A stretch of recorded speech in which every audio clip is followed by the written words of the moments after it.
여기가 이제 오늘로써 마지막이 이렇게 됩니다. 이렇게 참석해 주셔서 감사드리고요. 교회를 다닌다는 것이 잠시 교회 바쁘고 지치고 피곤한 세상살이 하다가 잠깐 교회당 예배당에 와서 마음을 좀 안정시키고 또 듣는 말씀을 통해서 마음의 양식을 얻고 요 정도 좀 마음이 편해졌다, 그렇게 듣고 돌아가는 수준의 것이 아닙니다. 성경이 말하고 있고 하나님이 말씀하고 있는 것은 그 정도는 저기 좋은 경치 좋은 데 가면 아이고 마음이 좀 풀어지네, 요 정도 다 느껴요. 고요한 절에 가도 사람은 그런 분위기 속에서 그런 어떤 안식을, 순간적인 일시적인 안식을 누릴 수도 있습니다.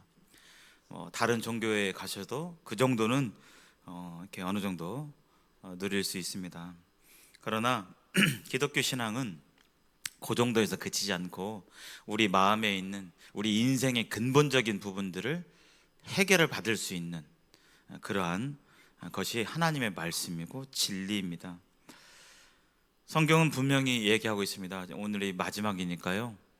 성경은 지금 17번째 시간인데 하나님이 분명히 눈에 보이지 않지만 이 세상을 섭리하고 계시고 주관하고 계시고, 나란 존재가 이 땅에 내 힘으로 태어나지 않은 것처럼 하나님의 섭리 가운데서 이 땅에 아기의 모습으로 태어났고 또 성장해서 또 인생살이를 쭉 살면서 각각의 여정 가운데 있게 됨을 말하고 있고, 삶이 계속되지 않고, 우리 오늘 아침에도 오늘 7월 21일인데요 아마 의심하지 않았으리라 생각이 듭니다. 어쩐 여기 주무실 때 내일이 또 될 거야, 나에게 내일이라는 시간이 또 올 거라고 아마 의심하지 않고 살으셨을 것입니다. 그러나 그러한 시간이 계속될까요? 그렇지 않습니다. 저도 그렇고요. 내일 사람의 삶은 누구도 예측할 수 없습니다. 이번 주에 가수 현철 씨가 돌아가셨다 하더라고요. 그래서 82세인가로 돌아가셨는데 후배들이 막 울면서 형님 왜 이제 가시냐고, 막 서른도 씨도 막 울면서 막 이렇게 그러시는데, 내 인생은 한번 오면 분명히 가는 때가 있습니다. 그리고 그 가는 때는 누구도 예상할 수 없습니다. 마치 그 넓은 바다에 물고기들이 이렇게 있는데 어느 날 어부가 던진 그물에 영문도 모르는 채 헤엄치고 다니다가 그물에 걸려서 어부에게 잡혀가지고 이제 어떤 물고기는 회 떠지고 어떤 물고기는 끓여지고 하는 것처럼, 그것을 물고기가 알지 못하는 것처럼 우리 삶이 그러한 것입니다. 성경은 천국과 지옥이 분명히 있다고 말씀하시고 또 죽은 뒤에 심판이 있다라고 분명히 선포하고 있습니다. 이 엄연한 사실과 진리 속에서 우리가 어떤 마음 가운데 어떤 상태로 살아가는지 한번 깊이 생각해 보시고, 그 전까지 이전 시간까지 지금 복음이 전해졌어요. 죄로 말미암아 하나님을 떠난 인생이 이제 멸망 가운데 거할 수밖에 없는데, 살아서도 죄 가운데서 슬픔과 걱정과 고뇌와 근심과 두려움 가운데서 인생을 많이 보내고, 또 죽어서는 이제 구원을 받지 않는다면, 못했다고 한다면 영원한 지옥의 심판 가운데 있을 것이라고 성경은 말하고 있는데, 여러분들은 어떠십니까? 제가 각자 모르겠습니다. 제가 잘 몰라서요. 잠깐 눈 감아 보실까요? 오늘이 17번째 시간이니까요. 지난 시간까지 어떻게 해서 죄 사함을 받는지, 어떻게 해서 하나님께 돌아갈 수 있는지 우리는 들었습니다. 혹시 현재 여기 앉아 계신 분들 중에서 구원의 확신이 있으신 분, 내가 오늘 죽어도 하나님 품에 나는 간다, 있으신 분 한번 손 들어 보십시오. 높이 손 들어 보십시오. 내리시고요. 아직 구원의 확신이 없는 분들 가운데서 바로 이 2층에서 이 말씀 시간은 그런 분들을 위해서 구원을 전하는, 복음을 전하는 그런 시간이죠. 아직은 내가 구원받지 않았지만 하나님께 돌아가고 싶습니다. 진리 가운데 거하고 싶습니다. 복음을 통해서 구원받고 싶습니다. 그런 마음에 정말 그런 원함과 그런 소원함이 있으신 분들 한번 손 들어보시겠어요? 눈 감으시고요. 눈 감으시고, 예.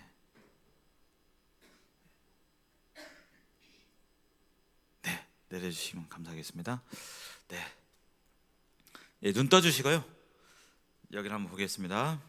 자, 제가 오늘 드릴 말씀은 구원함을 전하는 거라기보다는 구원 받으면 이제 끝이냐, 내 영혼이 이제 천국 갈 수 있게 되면 이제 뭐 다 되었느냐, 끝났느냐, 아니면 어떻게 해야 되느냐, 이제 구원 이후의 삶에 대해서 이렇게 안내해 드리도록 하겠습니다. 혹시 구원에 대해서 천국과 지옥이 분명히 있기 때문에 내가 언제 어떻게 될지 모르는 그런 불확실성 가운데 있기 때문에 그런 부분이 있다면 꼭 이 연대의 시간에 기다려서 복음을 듣기보다는 구하십시오. 여기 복음을 상담해주고 전하실 분들이 꽤 계세요. 저도 계시고, 저기 허성님도 계시고, 우리 이광현님도 계시고, 이명진님도 계시고 하시기 때문에 그런 분들하고 만남을 주선해서 내가 이 부분을 확실하게 해결하고 싶다 하는 그런 마음 가운데 상담을 요청하십시오. 그러면 시간을 내어서, 없는 시간도 내어서 상담해드리고 복음을 전해드리겠습니다. 성경에서 구원받는다는 것은 여러 가지 다른 표현으로 얘기하고 있어요. 거듭난다, 거듭나는 것입니다. 뭐 좀 마음이 착해지고 이게 아니라 완전 새 사람이 되는 거예요. 성경은 그렇게 얘기하고 있어요. 그래서 이건 내 생각과 내 능력으로 안 되는 것입니다. 성경에서 이것을 거듭남을 중생이라는 한자어로 표현하고 있어요. 중생. 불교에서 말하는 불쌍한 중생들아, 이 중생이 아니라 이 중자는 한자로 거듭중자입니다. 거듭중자. 그리고 생은 날생자. 거듭난다는 의미의 한자어입니다. 성경에 개역 한글 성경에는 중생이라는 단어가 이렇게 표현되어 있습니다. 이걸 풀어서 얘기하면 다시 태어난다. 그래서 요한복음 3장 3절에 예수님이 이 땅에 오셨을 때 유대교의 스승이었던 그 사람이 찾아왔어요. 요한복음 3절 누구죠? 니고데모. 니고데모. 3장 3절에 니고데모가 라는 유대인의 스승이 찾아왔어요. 뭐 하나님 믿고 있죠. 구약 성경에 그냥 정통한 사람입니다. 구약 성경을 다 알고 있는 사람이었어요. 근데 예수님한테 찾아와서 이렇게 찾아왔는데 예수님이 다짜고짜 하시는 말씀이 뭐라고 하셨죠? 당신은 훌륭한 유대인의 스승입니다. 뭐 이런 말 하셨을까요? 뭐라고 하셨을까요? 하나님도 믿고 하나님을 믿는 사람들, 유대인 이스라엘 백성들을 가르치는 위대한 스승인데 뭐라고 하셨을까요? 예, 선생님 라피언 당신이 거듭나야겠습니다. 거듭나야 되겠습니다 했어요. 아니 교회도 안 다니고 뭐 이런 게 아니라 교회 잘 다니고 그 신앙 열심히 있고 하나님 열심히 믿는데 예수님이 아이고 대단하십니다 인정해 준 게 아니라 딱 보고 거듭나야겠네요 이렇게 얘기했어요. 그랬더니 그 구약 이 유대인의 스승인 이 니고데모라는 사람이 에? 그러면 거듭나는 것이 엄마 뱃속으로 다시 들어가는 건가요?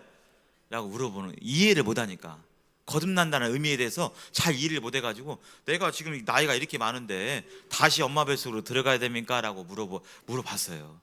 그래서 예수님이 그거 아니고 그거 다시 그렇게 할 수도 없고 물과 성령으로 거듭나야 된다 라고 얘기하셨습니다. 그래서 교회를 다니든 안 다니든 우리는 성경 말씀에 의해서 분명하게 거듭나야 하는 것입니다. 거듭난 시점이 있어야 되는 것입니다. 성경에 여기 베드로전서 1장 3절에 이런 표현이 있어요. 우리 주 예수 그리스도의 아버지 하나님을 찬송하리로다. 그의 많으신 긍휼대로 예수 그리스도를 죽은 자 가운데서 부활하게 하심으로 말미암아 우리를 거듭나게 하사 산 소망이 있게 하시며. 성경에 거듭난다는 표현이 있잖아요. 이것은 뭐 좀 마음의 변화를 받고 좀 착해지고 뭐 이 정도가 아닌 것입니다. 감동받고 이 정도가 아닌 거예요. 오늘날 많은 사람들이 착각하고 있어요. 교회에서 찬양 가운데 막 내 마음이 좀 흥분되고 고조되고 뭔가 그런 가운데서 그것을 구원으로 착각하고 거듭남으로 착각하는 사람들이 이 시대에 많이 있습니다.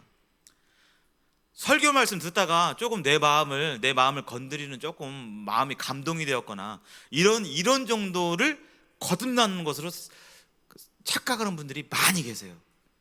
조금 있다고요? 많이 있다고요? 많이 계세요. 어떻게 하냐고요?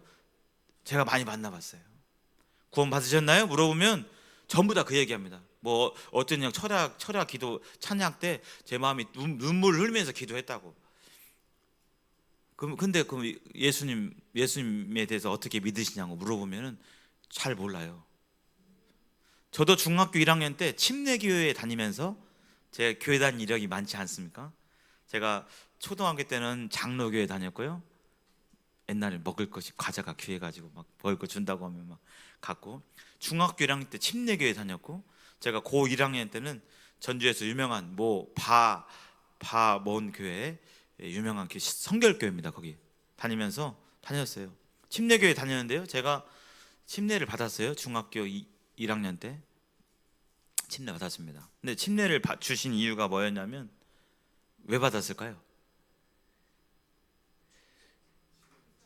출석을 잘해가지고 그거까지는 조금 이렇게 좀 부족하다 하시더라고요.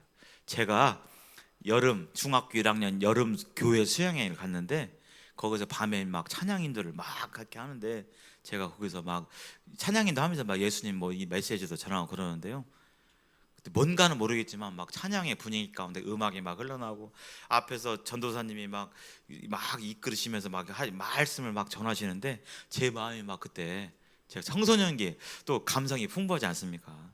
막 하여튼 뭔지는 모르겠는데 예수님이 나를 위해서 막 이렇게 뭔가를 해주셨다, 막 그 생각에 막 눈물이 막 나면서 막 찬송을 막 손을 들고 막 제가 찬양을 막 드렸어요.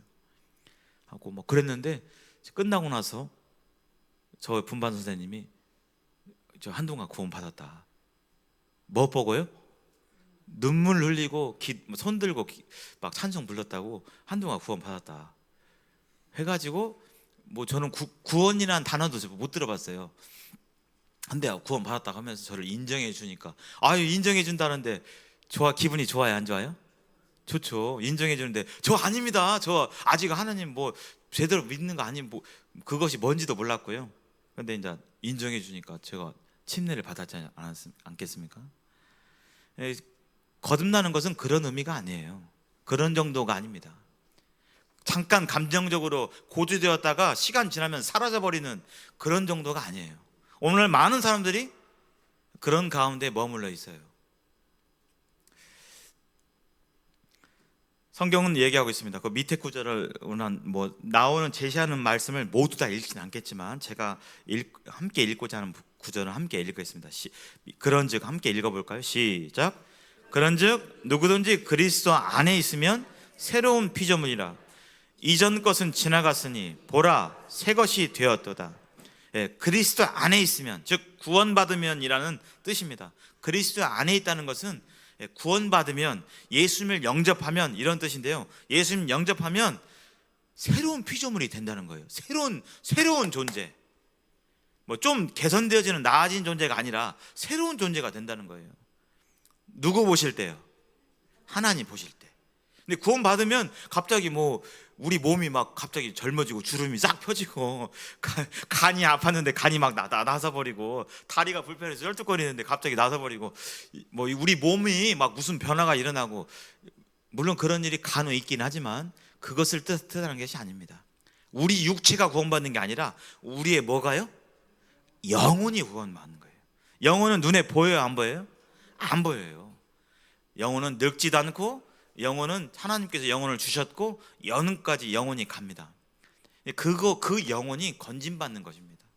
그래서 구원받는다 할지라도 우리의 어떤 몸이 갑자기 혁신적으로 막 쌩쌩해지거나 그런 일은 없죠. 근데 하나님께서 새로운 피조물이라고 말씀해 주셨습니다. 우리의 영혼이 옛날 영혼이 아니다, 거듭난 영혼이 되는 것이죠. 성경은 그렇게 얘기하고 있습니다. 그렇게 이게 사람의 힘으로 가능할까요? 안 가능해요. 내 노력으로 안 가능해요. 하나님이 역사해 주셔야, 하나님이 내 마음을 깨닫게 해주시고 내 마음속에 예수님의 빛을 내 마음에 비춰주셔야 깨달음이 있게 되고 그 예수님의 은혜가 내 것이 되고 이렇게 하는 것입니다. 근데 그런 하나님의 역사가 없으면 들어도 남의 얘기처럼 들리고 이렇게 되는 거예요. 머릿속은 알지만 그것이 내 마음 가운데 어떤 역사함이 없는 것입니다. 그래서 하나님께 간절히 구하는 그런 마음이 필요합니다. 성경을 자세히 보니까요, 구원에 대해서, 구원이라는 단어에 대해서 세 가지 의미로 얘기를 하고 있는 걸 봐요. 그래서 성경을 읽어 나가실 때 이 세 가지 의미가 있는데 이것을 명확하게 구분해서 읽어야 혼동이 없으십니다. 오늘날 이 부분에 있어서 많은 이단자들이 이용을 하고 그래요. 그래서 잘 한번 보시기 바랍니다. 첫 번째가 성경이 말하고 있는 것이 영혼 구원입니다. 영혼 구원. 이 구원은 뭐냐? 죄의 형벌로부터 구원받는 거예요. 예수님을 믿게 될 때, 예수님께서 지난 시간에 말씀하신 것처럼 예수님께서 십자가에서 누구의 죄를 대신 지시고 부활하셨죠? 누구 죄요? 내 죄요. 남의 죄가 아니라 내 죄요, 내 죄. 그러니까 근데 죄는 누가 졌어요? 예수님이 졌습니까? 내가 졌습니까? 내가 졌잖아요. 안 짓고 싶지만 그냥 믿고 막 욕 나오고, 안 하고 싶으면 그냥 욕 나오고, 밉고, 안 하고 싶지만 음란한 생각이 들고 그러고 싶잖아요. 그냥 욕심에 가득해서 안 그러고 싶은데, 근데 그 죄는 내가 졌지만 죄의 형벌은 누가 당하셨다고요? 예수님이 이미 다 치러버렸어요. 그래서 그 예수님을 마음에 믿게 될 때 믿는 자에게 죄의 형벌로부터의 구원을 주신 것입니다. 죄는 내가 졌지만 죄는 싹 사해 주셨기 때문에 나란 존재는 이제 치러야 될 죄값이 있어요, 없어요? 없는 것입니다. 그러니까 죄는 졌지만 죄값이 치러졌기 때문에 하나님 보실 때 너는 유죄다고요, 무죄다고요? 무죄라고 보시는 거예요. 내가 잘해서가 아니라 예수님이, 하나님의 아들인 예수님께서 나 대신 그렇게 죄를 다 갚으시고 그 길을 가셨기 때문에 이제 그 예수를 믿기만 하면, 내 마음으로 모셔드리면 하나님께서 인정하시는 겁니다. 나를 보시고 인정하는 게 아니라 누구를 보시고요? 예수님 보시고 인정하는 거예요. 너는 의롭다, 너는 죄 없다, 이렇게 인정하시는 거예요. 성경에서 말하는 구원은 첫 번째가 영혼의 구원입니다. 영혼. 그래서 믿는 자는 자신이 구원받는지 알고 내 영혼이 구원받았고 현재 실제적으로 하나님의 생명책에 이름이 써져 있어요, 안 써져 있어요? 써져 있어요. 그 한 번 딱 새겨진 생명책의 이름은 지워져요, 안 지워져요? 절대 안 지워져요. 성경은 분명히 하고 있습니다. 한 번 분명히 구원받으면 그 구원은 취소될 수 없다고.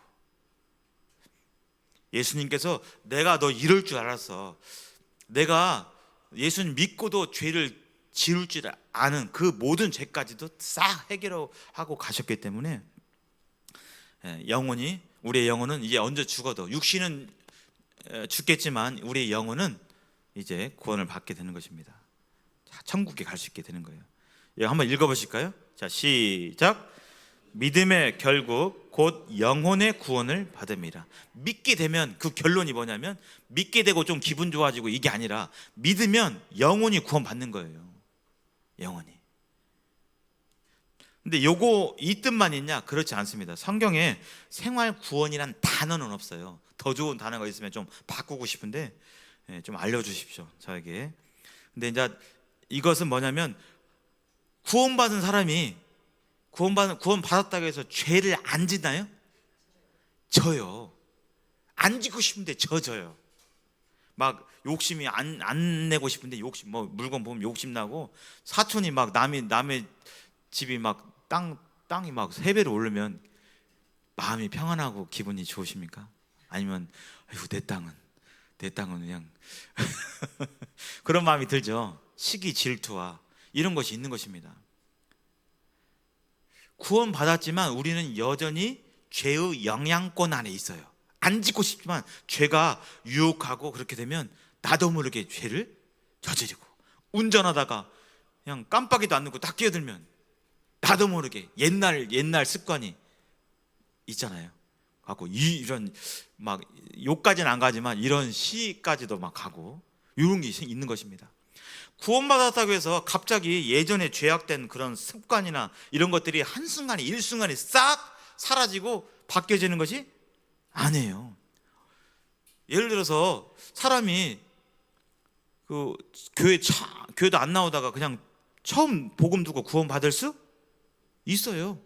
근데 예를 들어서 그분이 여지껏 지금 막 술 마시는 게 취미예요. 그냥 맥주 마시고 그냥 매일 술 마시는 게 취미예요. 술이 달고 맛있고 어떻게 하면 술 좀 안 먹나, 막 건수가 없나, 이렇게 살아왔는데 딱 구원을 받았어요. 그러면 갑자기 이렇게 살아오셨던 분이 갑자기 오늘 구원 받았다면 맥주 그렇게 그냥 시원했던 맥주가 맛이 없어질까요? 그렇지 않습니다. 여전히 맛있어요. 그 구원 받았다고 해서 갑자기 옛날에 그 죄악된 그런 뭐 육신의 습관이라든지 마음의 습관, 막 욕했던 습관, 갑자기 욕이 다 떨어지고 막 사랑스러운 말만 하게 되지는 않습니다. 왜냐하면 우리에게 육신이 있기 때문에 그래요. 우리의 육신은 아직 구원 받았어요, 안 받았어요? 우리 몸이요, 몸. 구원 받았어요, 안 받았어요? 안 받았어요. 아직 영혼이 구원받은 거지. 구원받는다는 것은 완전하게 된다는 뜻이에요. 우리의 육신은 아직 완전하지 않아요.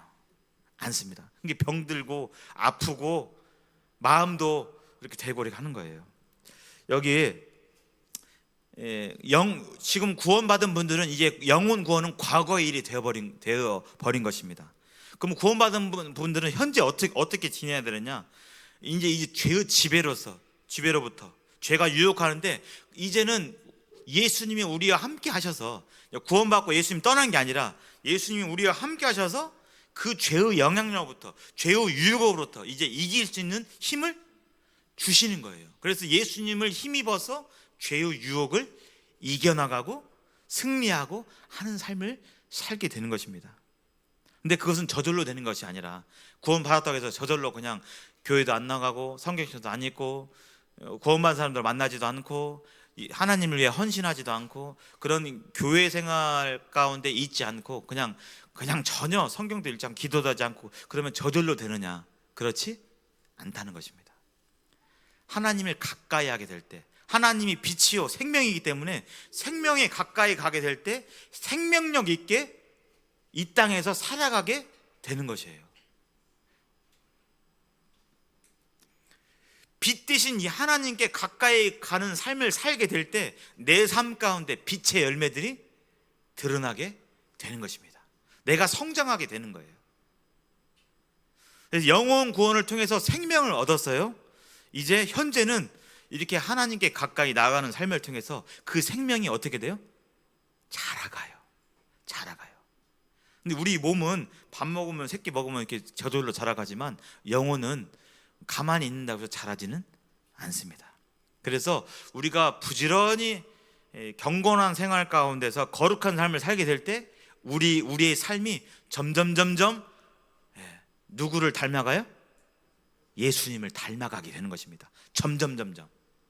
그것이 바로 성경에서 말하는 우리의 삶의 구원, 생활의 구원, 우리가 예수님처럼 되는 거, 예수님과 같이 이렇게 우리의 인품과 삶의 열매들이 그렇게 되어가는 거, 이것이 성경에서 말하는 구원의 두 번째 의미로 쓰여져 있습니다. 한번 여기 읽어보실까요? 빌립보서 2장 12절 말씀입니다. 자세히 한번 보십시오. 시작.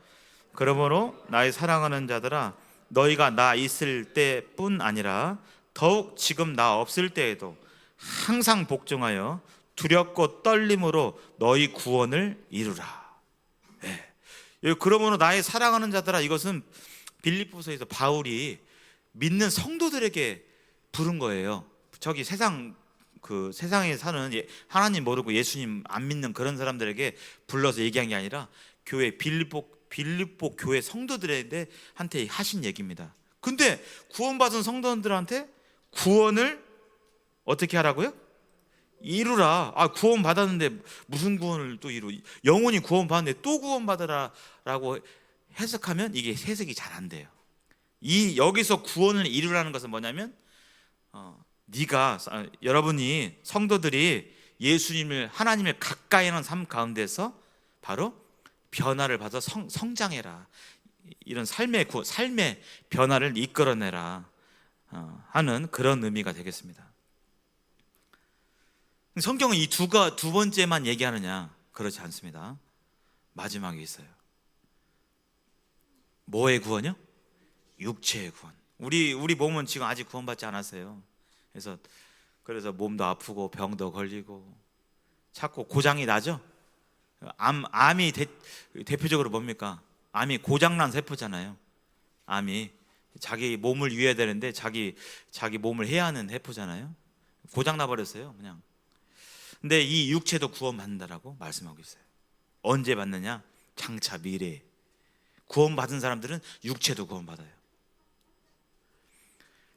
여기 죄의 존재로부터, 이제 지금 우리가 죄의 영향권 아래 자유롭지 않잖아요. 죄를 아예 안 지을 수가 없잖아요. 근데 장차 예수님이 오게 될 때, 예수님 만나게 되면 우리가 그러한 온전한 몸으로 변화하게 돼요. 온전한 몸으로. 죄를 지을 수 없는, 죄를 지으려야 지을 수 없는 완전한 몸으로 변화되는 것입니다. 지금은 이 애통함이 있잖아요. 죄를 안 짓고 싶은데 그냥 죄가 생각나고, 이거 그냥 내 스스로도 막 가증스럽고 막 송사가 되고 하면서, 내가 또 죄를 지었네 막 이렇게 하면서 이런 고통과 때때로 고민과 번민이 있는데, 이제 장차 미래에 예수님 만나게 되면, 예수님 품에 가게 되면 우리의 육체도 영화로운 몸으로, 예수님께서 부활하신 그 몸과 같은 영화로운 몸으로. 우리 지금 제약이 많잖아요. 여기 벽 통과하고 싶은데 벽 통과 됩니까? 안 됩니까? 안 되잖아요. 그죠? 이건 이 세상에서의 물리 법칙이에요. 근데요, 부활하신 예수님은 벽 통과하셨어요? 안 하셨어요? 하셨어요. 몸 계셨잖아요. 여기 부활하신 뒤에 여기 창자국 여기 있었는데 도마가 그 손 넣어봤잖아요. 만져졌잖아요. 예수님 생선도 드셨어요. 몸이 있으셨다고요. 근데 그 몸은 이렇게 병들고 약해지고 제약이 있는 몸이 아니라 온전한 몸인 것입니다. 안 아프고 약이 필요 없는 그런 몸인 겁니다. 그래서 우리가 장차 미래에 구원받으면, 그 미래의 주님을 만나게 되면, 한 주님 나라에 가게 되면 그와 같이 영원한 몸으로 되게 돼요. 여기 한번 읽어보시겠습니다. 시작. 그뿐 아니라 또한 우리 곧 성령의 처음 익은 열매를 받은 우리까지도 속으로 탄식하여 양자될 것, 우리 몸의 속량을 기다리냐. 몸의 속량. 우리는 죄 가운데 영혼이 건진받았죠? 영혼이 해방되었죠? 마귀가 잡고 있었는데 예수님을 믿는 순간 마귀로부터 풀려났어요, 우리의 영혼이. 근데 이 몸의 속량이란 말 기억하십니까? 속량? 풀려나다. 값을 주고 풀려나다. 노비들이 풀려나는 것처럼 우리 지금 몸의 구속을 받고 있잖아요. 몸이 아프고 약 먹고 힘들고 몸 때문에 막 욕심도 들고 막. 근데 여기 그런 몸으로부터 이제 풀려나는 것입니다. 온전한 몸으로. 그걸 기다린다고 바울이 말하고 있어요. 사도 바울이 내가 이렇게 전도하면서 두드러 맞기도 하고 막 거의 죽어가지고 건드려 보니까 반동이 없어가지고 내다 버릴 정도로 그렇게 고생하고 고난받고 핍박받았는데, 바울도 그날을 기다린다고, 사도 바울 그분도 기다린다고 이렇게 말하고 있습니다. 성경은 이렇게 세 가지 구원에 대해서 얘기하고 있어요. 그래서 성경을 읽어나갈 때 이것을 잘 구분지어서 읽어가야 혼동이 없어요. 그래서 예수님을 통해서 영혼이 구원받고, 구원받은 영혼은 이제 이 세상 가운데서 경건한 생활을 통해서, 특별히 교회를 통해서, 혼자가 아니라 저 계룡산에서 폭포 밑에서 성경이고 개인적으로 기도하는 게 그게 아니라 교회를 통해서, 하나님 교회를 얘기하셨거든요. 교회 생활을 통해서 경건한 삶을 모여서 이렇게 생활하는 가운데서 삶의 열매들을 나타내고, 또 때가 되면 예수님 재림하시게 될 때, 주님 품에 가게 될 때 이제 우리가 온전한 몸을 입어서 이제 더 이상 죄의 영향권을 죄 때문에 고통하고 막 죄 지을까봐 막 근심하고 이런 상태에서 완전하게 벗어나는 그런 때가 온다라고 얘기하고 있습니다. 저도 그날을 기다립니다. 간절히 기다립니다.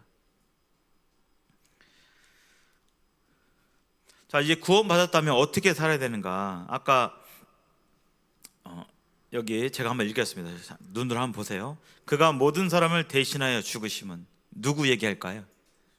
예수님이 모든 사람을 대신해서 죽었어요. 살아있는 자들로 하여금. 왜 십자가에서 그 길을 가셨는가? 왜 그러냐면요, 물론 지옥 가니까 지옥을 면하게 하시려는 그런 이유도 있습니다. 근데 그것뿐만은 아니에요. 그것은 아주 기본적인 거고, 여기 빨간색으로 된 거 한번 읽어보겠습니다. 시작. 다시는 그들 자신을 위해 살지 않고 오직 그들을 대신하여 죽었다가 다시 살아나신 이를 위하여 살게 하려 함이라. 예수님이 십자가에 죽으신 이유는요, 자신을 위해 살지 않고 예수님을 위해 살고자 하기 위해서 십자가에 죽으신 거예요. 자신을 위해 살아가는 거, 이게 뭐라고 했어요? 성경에서요? 그게 죄입니다. 그게 죄예요. 나의 만족을 위해서 나를 위해서 살아가는 삶, 이 자체가 죄예요. 하나님 생명 주셨고 생명의 주인이고 주권자가 하나님이신데 그거 몰라보고 나의 만족을 위해서, 나를 위해 살아가는 삶, 내 배를 불리기 위한 삶, 내 만족을 위해 사는 삶, 나를 위해서 그 인생을 계획하고 시간을 쓰고 모든 물질을 쓰는 모든 나를 위한 삶 자체가 성경은 죄라고 말하고 있습니다. 그래서 이 성경이 하나님 법이잖아요. 법을 봐야 뭐가 잘못인지 범법인지 알잖아요. 근데 어떤 분들은 그래요. 죄인이십니까? 그러면 나 죄 안 졌다고, 내가 뭔 죄를 졌다고, 형무소 간 적도 없고 여지껏 지금 뭐 재판한 적도 없고, 지금 내가 이난이 표현대로 하면 내가 이난이 됐고 누구한테 요만큼도 내가 그냥 해코지 한 적 없다고. 그것은 무슨 누구 생각입니까? 내 생각, 자기 생각이에요. 근데 심판은 뭐대로 받아요? 하나님 말씀대로, 하나님 법대로 받는 거예요. 내 생각대로 이거 아닌 것 같은데, 안 어긴 것 같은데, 그걸로 되는 것이 아닙니다. 성경은 나 자신을 위한 삶이, 내가 주인 되는 삶, 내 생명을 내가 주인 돼서 살아가는 삶, 그 자체가 죄라고 말하고 있어요. 예수님이 십자가에 죽으신 이유는 이제 네가 이전에 그런 나를 위해 살아가는 삶, 죄악된 삶을 살아갔는데 그렇게 살지 말고 이제 예수님 위해 살게 하기 위해서 십자가에서 죽으시고 부활하셨다고 말씀하고 있습니다. 그러면 이렇게 사는 것도 내 힘으로 가능할까요? 아닐까요? 내 힘으로 안 됩니다. 죄사함도 내 힘으로 안 된 것처럼 구원받은 이후에 죄를 이기는 삶도 내가 열심히 하고 무슨 고행을 하고 막 이렇게 해서 되는 것이 아닙니다. 구원받는 것도 뭘로 됐죠? 구원을 뭘로 얻었습니까? 아까 믿음으로 얻었잖아요. 믿음으로. 그 예수님을, 하나님의 말씀을 믿음으로, 예수님의 말씀을 믿음으로. 구원받은 이후에도 이와 같이 삶이 예수님을 닮아가는 삶의 비결은 뭘까요? 예수님을 믿음으로, 하나님의 말씀을 믿음으로 순종해 나갈 때 삶의 열매들이 맺히는 겁니다. 맺혀요. 자, 성경은 이렇게 얘기하고 있습니다. 교회에 대해서 얘기하고 있어요. 구원받으면 이제 됐다, 계룡산에서 돛 닦고 이제 혼자 그냥 새벽 4시에 일어나서 촛불 켜놓고 기도하고, 물론 그거 잘하는 겁니다만은 그것이 하나님의 뜻은, 그것만이 하나님의 뜻은 아닙니다. 하나님은요, 구원받은 사람이 어떻게 하라고 했냐면, 구원받은 사람들이 각자 개인 생활을 하라고 했을까요? 모이라고 했을까요? 모이라고 했습니다. 그 모임이 바로 뭘까요? 그게 교회입니다. 그게 하나님의 뜻이에요. 교회를 이루게 하셔서 그렇게 하시려고 하나님께서 구원하신 거예요. 어떻게 보면 그냥 지옥 안 가고 천국 가게 하려는 그게 끝이 아니라, 구원받은 사람들이 모여서 하나님의 뜻을, 이제 하나님과 함께 교제를 나누고 하나님의 뜻을 성취하고 하나님이 그 안에 자정하시고 하기 위해서 교회를 말씀해 주셨어요. 교회는 헬라어로 에클레시아라는 단어인데요, 부름받은 자들의 모임입니다. 부름받은 자들의 모임. 좀 더 쉽게 얘기하면 구원받은 사람들의 모임이 바로 교회입니다. 교회. 성경 어디에도 건물을 가리켜서 교회라고 얘기하지 않습니다. 건물이 교회가 아니에요. 누가 교회냐면 바로 구원받은 성도가, 구원받은 사람이 교회인 것입니다. 구원받은 각자의 사람이 교회고, 그 다음에 그런 사람들의 모임이 교회인 것입니다. 구약시대 기억나십니까? 광야에 뭐가 있었죠? 하나님이 거하시는 성막이 있었죠. 그렇죠? 성막이 있었는데 이제 나중에 솔로몬 시대에 가서 성막이 아니라, 텐트가 아니라 이제 뭘로 됐어요? 성전이 되었습니다. 성전. 근데 이제 예수님께서 신약에서는 뭐라고 할까요? 성전이 뭐라고 얘기할까요? 예, 교회입니다. 그건 뭐죠? 교회가 누구라고요? 예. 성전이 왜 성전일까요? 누가 계시기 때문에요. 예, 예수님이 계시기 맞습니다. 성전이 인간이 보기에 막 금으로 막 온갖, 저기 이스라엘 가보면 황금돈이 있잖아요. 금으로 다 치장했어요. 인간이 보기에 이야, 경이롭다 할 정도로 그렇게 멋진 건물이 있습니다. 근데 거기 하나님이 안 계세요. 그럼 거기 성전일까요? 아닙니다. 하나님이 계셔야 성전인 것입니다. 하나님이 계신 곳이 성전인 것입니다. 그래서 구원받은 분들의 이 몸이 뭐라고요? 바로 성전인 것입니다. 왜요? 여기 누가 계시기 때문에. 예, 예수님의 영이 계시기 때문에. 구원받으면 단순하게 사실 인정한 게 아니라 하나님의 영이 우리와 함께 계시는 거예요. 그래서 그게 교회인 것입니다. 그래서 엄밀히 말하면 구원받은 사람들이 100명, 500명, 1000명 모인 것은 교회가 아닌 것입니다. 구원받지 않은 사람들이 500명, 1000명, 10,000명이 모였다 할지라도, 그리고 10,000명이 모일 수 있는 의리의리한 예배당이 있다 할지라도 그것은 교회가 아니에요. 구원받은 사람들의 모임이 교회인 것입니다. 여기 교회가 어떤 곳인지 한번 읽어보겠습니다. 시작. 또 만물을 그의 발 아래에 복종하게 하시고 그를 만물 위에 교회의 머리로 삼으셨느니라. 교회는 그의 몸이니 만물 안에서 만물을 충만하게 하시는 이의 충만함이니라. 여기 교회가, 여기 그의 발이래요. 그가 누굴까요? 예수님입니다. 예수님이 교회의 머리래요. 아까 구원받은 사람들이 모임이 교회라고 했는데 그 최종 컨트롤 타워, 최종 머리는 누구라고요? 예수님입니다. 그래서 교회는 사람이 뜻대로 운영돼요? 예수님이 뜻대로 운영돼야 돼요? 예수님이 뜻대로 운영됩니다.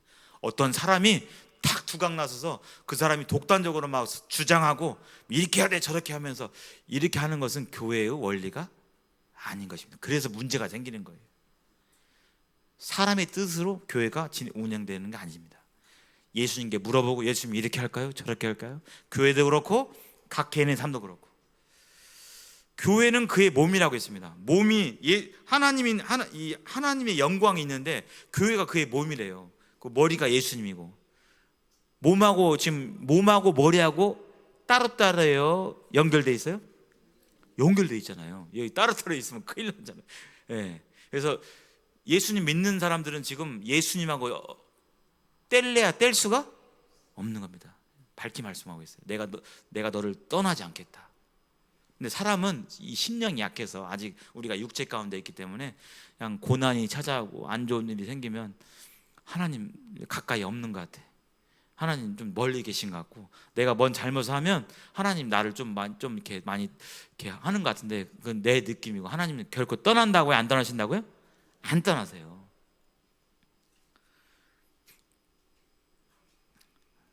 시간이 빨리 지나가네요. 자, 그래서 구원받은 사람들이 사는 원리가 뭐냐? 금방 얘기했습니다. 그리스도와 연합되어 있어요. 그냥 믿고 신앙 그 정도가 아니라 이제 예수님의 영이 내 안에 계신 겁니다. 이 내 몸이 성전이 되는 것이고 내 안에 예수님의 영이 깃드는 거예요. 그래서 내 안에서 예수님이 나한테 말씀하시고 내가 듣고 이렇게 주고받고 이런 교제가 일어나는 것입니다. 그게 구원받은 사람들의 정상적인 모습이에요. 그래서 내가 말씀을 듣고 복음을 들었는데 그런 게 없다. 하나님과의 소통이 전혀 없다. 하나님 나에게 말씀도 안 해주시고 내가 뭔 일을 했는데 우리 자녀들이 잘못하면 가만히 내버려둬요? 징계합니까? 예, 징계 막 도둑질하고 학교 어렸을 때 학교에서 막 애들 학교 가서 막 애들 물건 훔치고 샤프 훔치고 막 학교에서 전화가 오면 부모님이라면 가만히 놔둬요? 징계해요? 왜 어떻게 징계하십니까? 예, 혼내고 예, 예, 그렇죠. 하나님 내 안에 계시면서요, 내가 때때로 잘못 가면 말씀도 하시고, 또 말씀하는데 말 안 들어요 계속. 그럼 징계도 하셔요. 그게 다 어떤 증거예요? 하나님이 나와 함께 하시는 증거예요. 함께 하시는. 구원받으면 새 생활의 원리가 있는데, 새로운 삶, 새로운 피조물로서의 원리가 있는데, 금방 아까 찬양 드렸죠. 여기 한번, 내가 그리스도와 함께 십자가에 못 박혔나니 그런즉 이제는 내가 사는 것이 아니요 오직 내 안에 그리스도께서 사시는 것이라. 함께 못 박혔잖아요. 그러니까 죄 때문에 내가 죽어버렸어요. 죄 문제에 대해서. 이제는 나 혼자 사는 게 아니라 내 안에 그리스도께서 사신대요. 맞죠? 예, 예수님 나와 함께 사시잖아요. 맞습니다. 실제로 그렇습니다. 이게 착각이 아니라, 교회 다니는 사람들 착각하는 게 아니라 실제로 내 안에서 그렇게 예수님과 함께 교제하고 살아가는 겁니다. 이제 내가 육체 가운데 사는 것은, 이 세상에서 육체를 이렇게 입고 사는 것은 나를 사랑하사 나를 위하여 자기 자신을 버리신 하나님의 아들을 믿는 믿음 안에서 살아가는 것입니다. 이것이 바로 성도의 삶이에요. 구원받은 사람들의 삶의 모습입니다. 마치 이거 같아요. 여기 보면 구원받기 전에는 나라는 인생의 자동차가 있는데, 구원받기 전에 어떻게 살았습니까?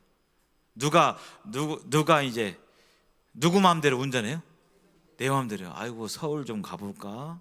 서울 갔다가 아이고 오늘은 가기 싫네, 안 가고. 누구 마음대로, 다 내 마음대로 했잖아요.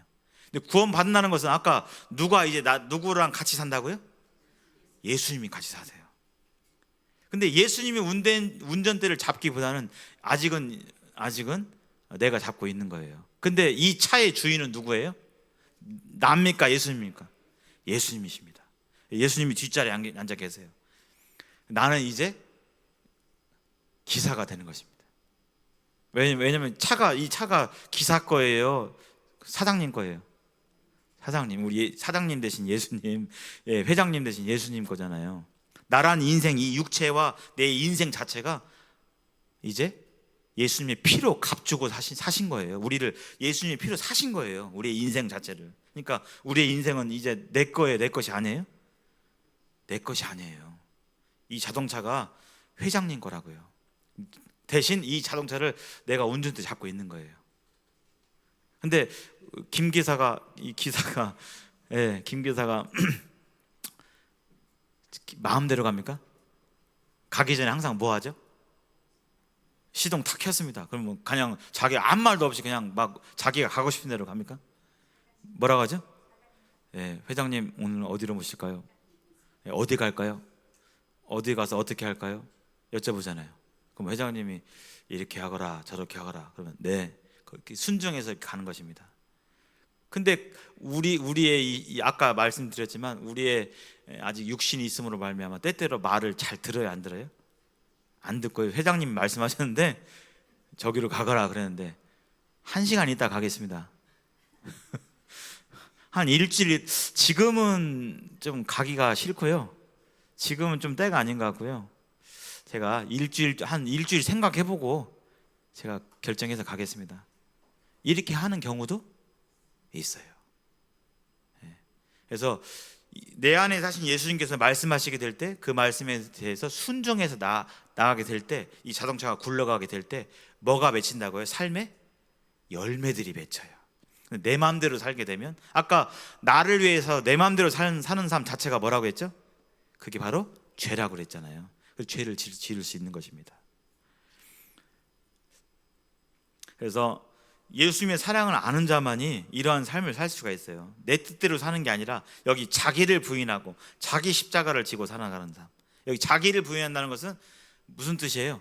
자기 생각이 있지만 이것을 내려놓고 누르고, 저 생각은 이런데요, 하나님이 뜻이라면 제가 그렇게 하겠습니다. 왜요? 하나님이 저보다 훨씬 지혜롭고 전지전능하시기 때문에 나는 앞일에 대해서 요거밖에 모르는데, 요만큼밖에 모르는데 하나님은 다 아시기 때문에 하나님의 인도하심과 분별이 받습니다. 저도 나름대로 생각이 있는데요, 제 생각 지우겠습니다. 이렇게 살아가게 되는 거죠. 그것이 성도의 삶의 원리예요. 여기 그래서 이스라엘 고대 근동에 가면 밭을 갈 때, 우리도 이제 소를 통해서 옛날에 밭갈이 했잖아요. 이렇게 두 마리 소를 엮어가지고, 결의로 이렇게 엮어가지고 이렇게 밭을 갈았죠. 그래서 예수님과 함께 밭갈이 하는. 그래서 보통 어미소와 새끼소를 묶는데, 어미소가 대부분 많이 힘을 쓰죠. 새끼소는 그냥 방향 따라가기만 하면 되는 것입니다. 하나님이, 예수님이 말씀하시면 그대로 자기 생각 부인하고 가야 되는 것입니다. 근데 자기 고집 부으면 이게 잘 밭갈이가 안 되겠죠. 새끼소가 안 가요. 발걸음을 안 떼요. 계속 예수님이 가자고 하는데, 그러면 밭이 수월하게 안 갈겠죠. 네, 그런 것처럼. 그래서 새 생활의 원리는 예수님이 우리와 함께 하신 것뿐만 아니라 내 안에 어떤 생각들, 내 감정들, 이런 것들을 내려놓고 순종해 가는 삶이 바로, 그렇게 살아가게 될 때 우리가 누구를 닮아가게 돼요? 예수님을 닮아가게 돼요. 예, 닮아갑니다. 좀 더 이제 마무리 한 7, 8분 해서 마무리를 지어야겠는데요, 좀 구체적으로 말씀드리면, 하나님이 원하시는 삶, 구원받은 후에 원하시는 삶은 교회 생활을 가리킵니다. 교회로 모여서 모이는 가운데서 하는 삶인데요, 이 말씀 먼저 주의 만찬 예배가 있습니다. 하나님께서 교회로 모여서 구체적으로 무엇을 하기 원하시느냐? 하나님은 예배를 받으시기 원하세요. 우리가 구원받기 전에는 누구를 예배했죠? 누구요? 내가 제일, 그렇게 얘기는 안 하지만, 그렇게 잘난 척하고 교만은 안 하지만 은근히 다 모여요. 이게 자존심이, 내가 인정받는 거잖아요. 나를 누가 인정하지 않으면 자존심 상하고 무시하고, 그러면 다 내가 대접받고 이렇게 살았는데, 이제 그런 삶에서 벗어나서 이제 하나님을 위한 삶, 그게 바로 예배입니다. 예배는 예수님께서 잡히시던 밤에 말씀해 주셨어요. 여기 보면 제가 읽겠습니다. 내가 너희에게 전하는 것은 주께 받은 것이니 곧 주 예수께서 잡히시던 밤에 떡을 가지사 축사하시고 떼어 이르시되 이것은 너희를 위한 내 몸이니 이것을 행하여 나를 기념하라. 예수님이 직접 말씀해 주셨어요. 떡 가지고 떡을 떼면서 나를 기억해줘. 내가 어떤 존재인지, 예수님이 어떠한 분이신지 기억하고, 내가 너희를 위해서 십자가에서 죽고 부활한, 또 다시 오실 그 나에 대해서 기억해주고 기념하라고 말씀해 주셨어요. 그것이 바로 주의 만찬 예배입니다. 그래서 우리 교회는 10시 반에 또 9시에 떡과 잔을 두고, 예수님께서 분부한 대로 떡과 잔을 떼면서 예수님을 생각하고, 구원의 은혜를 받은 사람들이 생각할 수 있겠죠. 생각하면서 그분을 생각하고 감사하고 그분을 찬양드리고 하게 되는 것입니다. 성경 말씀은 또 그렇게 주의 만찬만 예배드리고 일요일만 경건하게 예배드리고 밖에 나가서는 막 다시 옛날에 살던 대로 막 그렇게 살아가기를 원하느냐? 그것이 아니라 삶 가운데 예배드리기를 원하세요. 여기 제가 한번 읽겠습니다. 그러므로 형제들아, 내가 하나님의 모든 자비하심으로 너희를 권하노니 너희 몸을 하나님이 기뻐하시는 거룩한 산 제물로 드리라. 이는 너희가 드릴 영적 예배니라. 삶 가운데서 이제 예수님을 닮아가는 삶을 살게 될 때, 그 자체를 통해서 세상 사람들이 하나님을 보고, 하나님의 영광을 보고 또 하나님을 찬송하는 일들이 있게 되는데, 그 자체로 하나님께 예배가 되는 것입니다. 성경에 뭐라고 했죠? 누가 왼밤을 딱 때리면 오른밤도 되라고 했잖아요. 네 원수를 사랑하라고 했잖아요. 근데 이게 쉬워요, 어려워요? 어려워요. 근데 아까 말씀드린 대로, 아까 새 생활의 원리, 예수님이 나와 함께 하시고 자기를 부인하게 될 때 그 일들을 할 수가 있습니다. 원수가 그냥 꼴도 보기 싫은데, 그게 아니라 꼴도 보기 싫은 거에서 글도 좀 보게 되고, 더 나아가면 우리 마음이 변화되면 원수가 불쌍해지고, 더 나아가면 원수를 사랑하게 되는 데까지 이룰 수 있어요. 그를 통해서 저분 교회 다니는 사람 많은데 저분은 정말 하나님 믿는 것 같아. 저분은 진짜 하나님 믿는 사람 답다. 이렇게 그런 말을 들으면 그 자체가 바로 뭐가 돼요? 하나님께 예배의 영광이 되는 것입니다. 반대로 교회는 다닌다고 하는데 맨 어디 가면 뭐 맨 교회 간다고 하는데 막 교회 안 믿는 사람들, 예수님 안 믿는 사람보다 술도 더 잘 먹고 욕도 더 잘해. 그냥 뭐 좀 자기한테 좀 뭐 수틀리면 막 바로 막 퍼부어. 에? 뭐 조그마한 것도 이해심도 없어. 자기 손에는 이만큼도 보려고 안 해. 교회 다니는데. 그럼 그렇게 살아가면 어떻게 될까요? 하나님 영광이 들여져서 예배의 삶이 될까요? 안 될까요?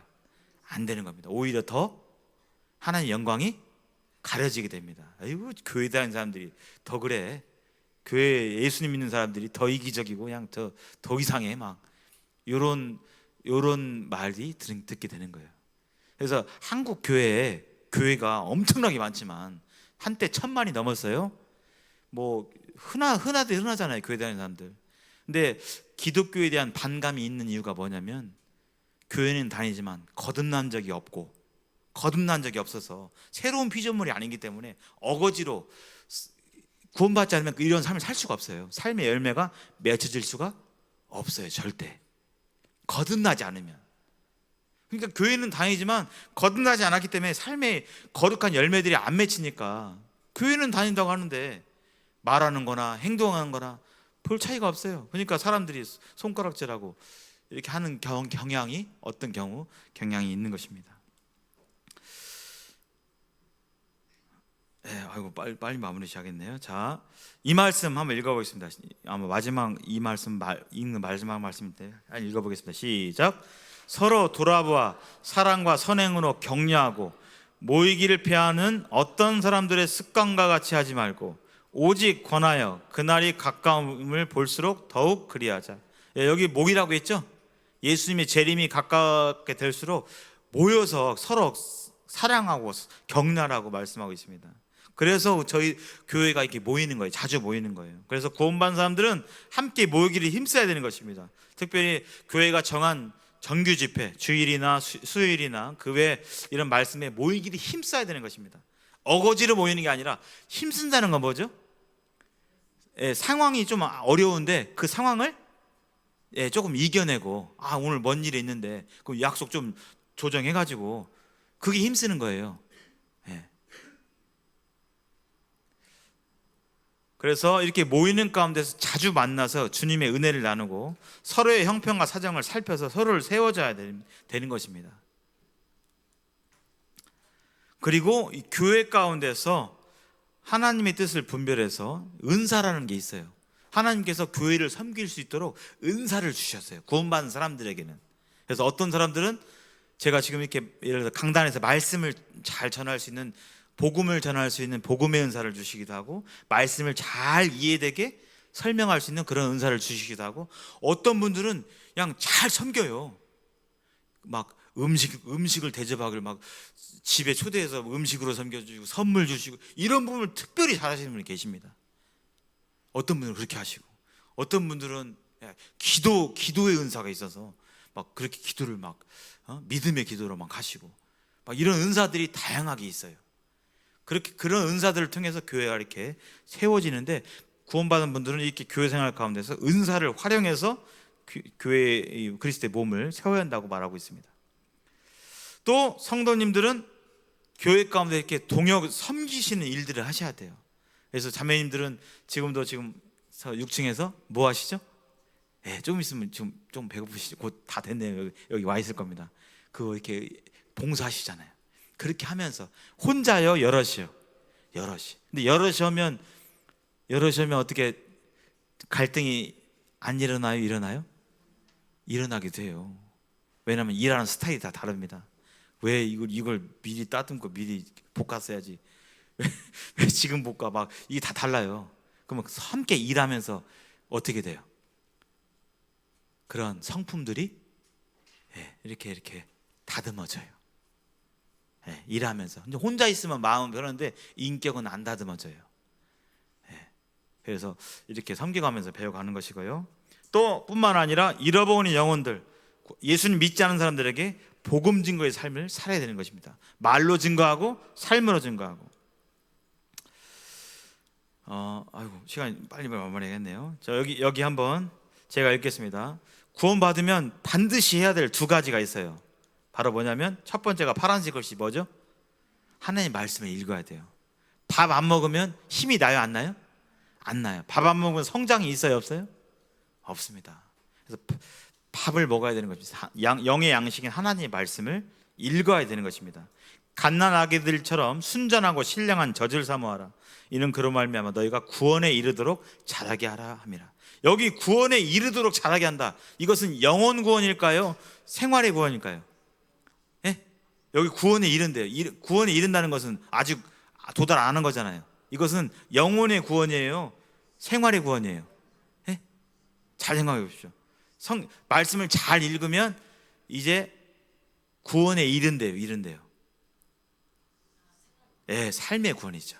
예, 우리가 성경 말씀을 읽어가면 예수님과 같이 예수님을 닮아간다는 의미로서의 구원입니다. 또한 하나님께 기도하는 가운데서 하나님과 친밀한 교제를 나눠야. 기도는 하나님과의 대화예요. 그래서 대화를 많이 하면 할수록 어떻게 되는 것입니까? 서로 닮아가요. 알아가고. 자식이 부모랑 같이 있는데 1년 내내 부모랑 얘기하는 적이 없어요. 그럼 부모로부터 무슨 영향을 받을까요? 자기 삶 살아가는 거죠. 수시로 와. 근데 부모한테. 그래서 어머, 아버지 오늘 요새 어떻게 지내세요? 요새 무슨 생각하세요? 몸은 어떠세요? 그럼 뭐 이러고 주고받는 게 있겠죠? 그러면 어떻게 돼요? 부모의 영향을 계속 받겠죠? 그런 것처럼 기도는 그런 것입니다. 네, 이것은 좀 했으니까. 그래서 이 모든 것을 안다 할지라도 하지 않으면, 이런 기본적인 생활을 하지 않으면, 신분적으로 내가 하나님 나라의 왕자요 공주라 할지라도 이런 기본적인 신앙생활, 하나님 말씀 읽고 기도하고 교회 생활 가운데서 영적인 활동을 하지 않으면 영적인 힘이 없을 뿐만 아니라 삶 가운데 변화, 내가 예수님 닮아가는, 믿는 사람처럼 정말 비로소 그렇게 살아가는 영적인 변화와 능력과 열매가 잘 나타나지 않습니다. 이게 마지막 주였습니다. 정리해 보면요, 새로운 생명을 가진 성도님이라 한다면 이와 같이 교회의 테두리 안에서, 교회의 울타리 안에서 말씀과 기도 가운데 개인 경건한 생활을 하시고, 또 교회로 모이는 가운데서 함께 예배하고 함께 교제하고 또 함께 지내면서 주님의 성품을 배우고 또 함께 사역하고 함께 일하고 또 함께 전도하는 그런 가운데 계속 지속적으로 가면요, 뭐가 일어나요? 바로 성장이 일어나요. 근데 구원 받았다 할지라도 이렇게 안 하면요, 성장이 잘 안 일어나요. 10년, 20년 돼도 조금 영적으로, 나이는 많을 수 있지만 영적으로 성장이 별로 안 일어납니다. 그래서 성장하게 되면 이제 정말 예수님 닮아가는 그런 사람이 되겠죠. 그래서 우리가 다 하나님의 아들을 믿는 것과 아는 일에 하나가 되어 온전한 사람을 이루어 그리스도의 장성한 분량이 충만한 데까지 이르리니, 이것은 바로 우리가 예수님을 닮아가는 부분에, 그리스도를 닮아가는 그런 데까지 이르는 것이 이 땅에서 주님을 섬기는, 예수님을 섬기는 그런 목적이 되겠습니다. 표대가 되겠습니다.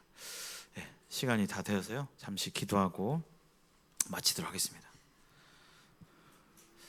아버지 하나님, 감사드립니다. 여기에 계신 모든 분들을 사랑하시고 또 인도해 주셔서 하나님 말씀을 듣도록 하셨습니다. 주님, 초반부에 주님께서 보셨던 것처럼 아직 예수님을 통해서 구원의 확신이 없는 분들이 계시옵나이다. 주님, 이 시간을 통해서 또 이 시간 외의 시간들을 통해서 예수님의 참된 사랑을 깨닫고 예수님을 영접하여 구원의 확신 가운데 거할 수 있도록 여기 계신 모든 분들을 붙잡아 주시고 인도하여 주시옵소서. 뿐만 아니라 예수님을 통해서 구원받은 성도님들은 이제 새로운 피조물로서 예수님과 함께 먹고 마시며 또 자신을 부인하며 예수님의 뜻대로, 자신의 생각대로 뜻대로 살지 아니하고 예수님의 뜻대로 이 땅 가운데 살아갈 수 있도록 주여 은혜를 베푸시고 교회 생활 가운데서 예수님을 닮아가는 삶을 살 수 있도록 인도하여 주시기를 간절히 기도합니다. 감사하며 주 예수님 이름으로 기도합니다. 아멘.